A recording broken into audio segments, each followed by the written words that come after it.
Hey everybody, Dave here. Today I'm doing a book review. I am doing a review on this wonderful, wonderful novel, Selene Shade, Resurrectionist for Hire by Victoria Dalpe. Now, Victoria Dalpe is a local author.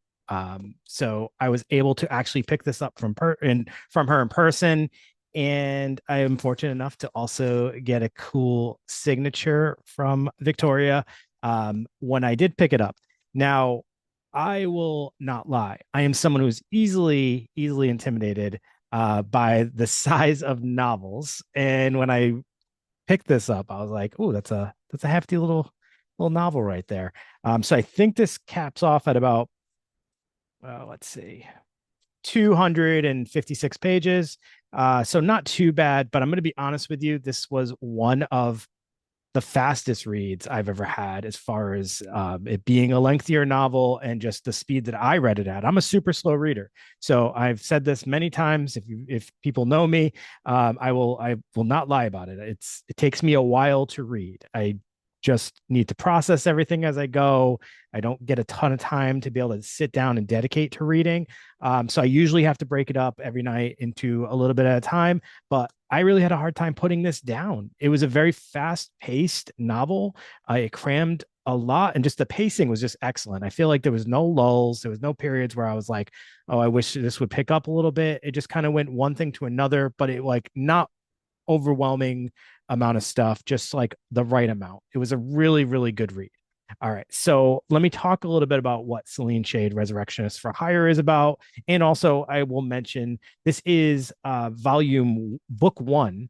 So this is going to be a series, and we are anticipating there to be another, uh, you know, Resurrection, Selene Shade coming up.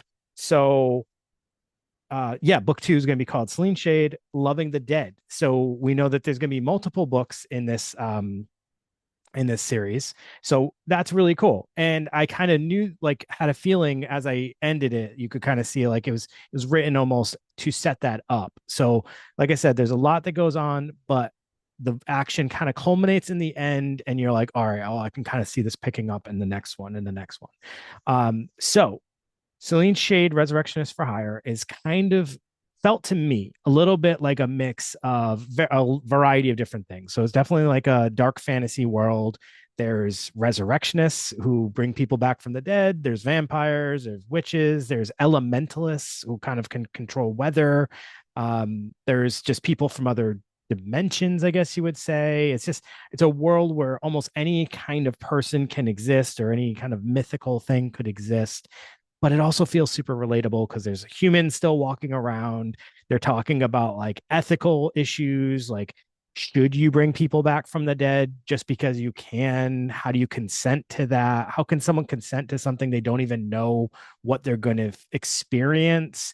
So I'll get into a little bit of that later, but I just thought it was cool because it felt familiar for something that was like obviously very unfamiliar to us because um, just the way that she went about it, the dynamics between the people, the conversations people are having all felt like conversations you would probably hear in today's society, except with much stranger issues at hand.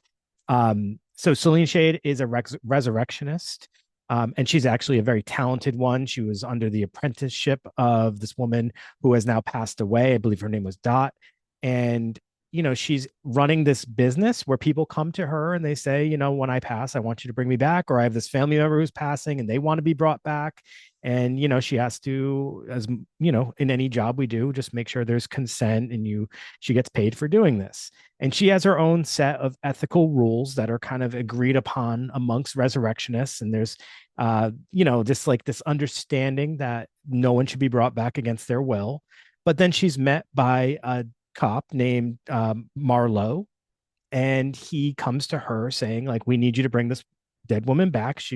Her murder was, she might have the answers to her murder and a series of other murders that have happened. So there's this thing going on where, young girls are being killed, and Selene has to kind of decide, do I do this even though it's against my ethics?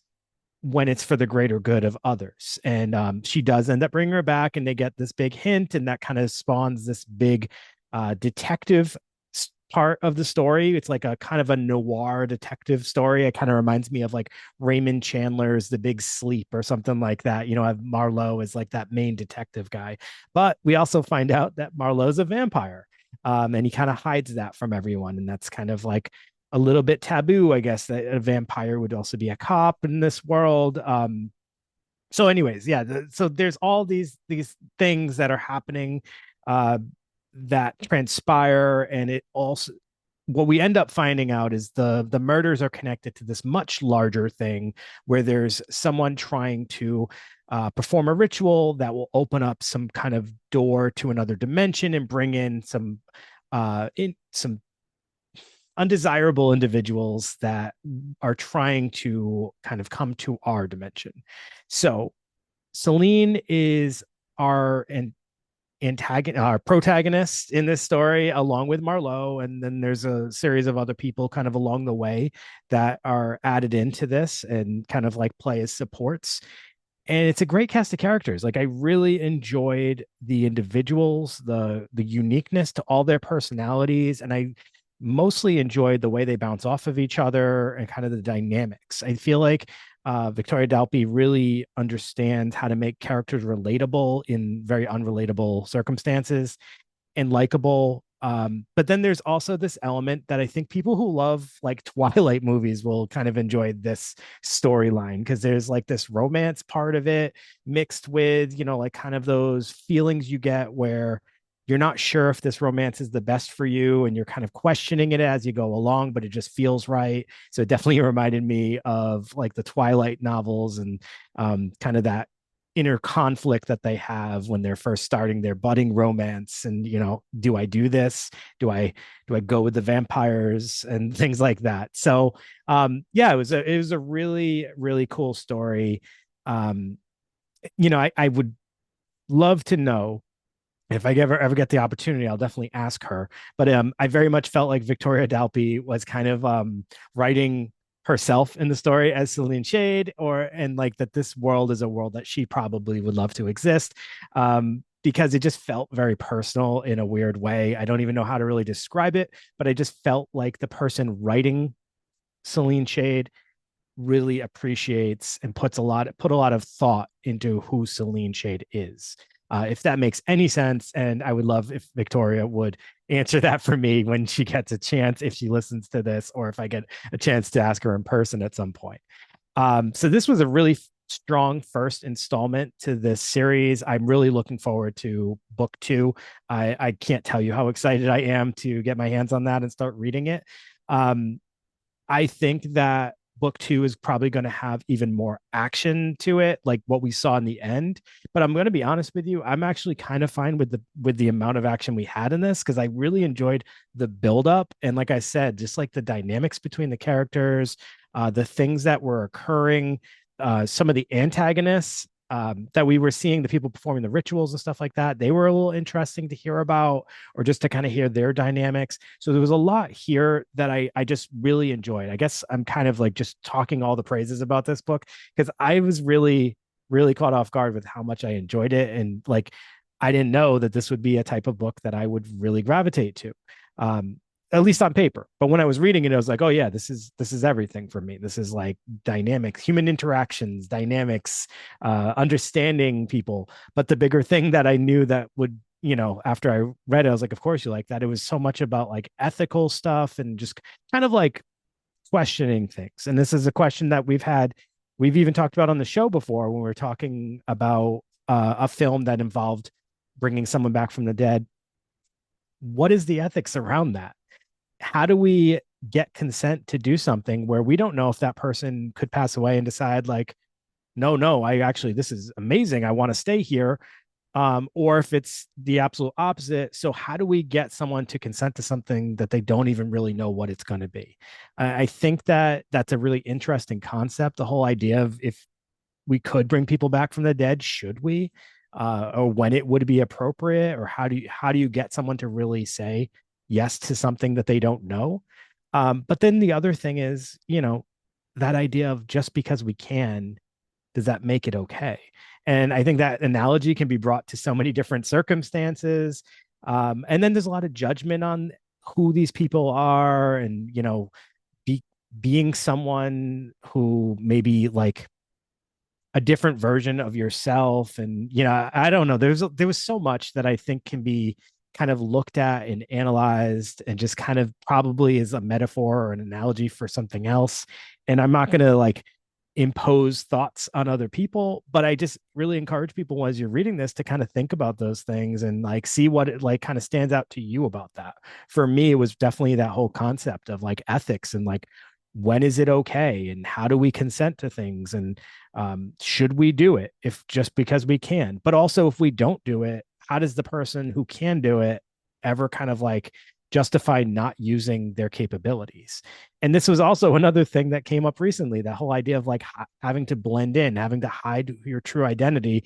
I just talked about that in a review recently of the film Daydreamers, where the vampires had to blend in with humans and learn different ways to exist so that they wouldn't be killed.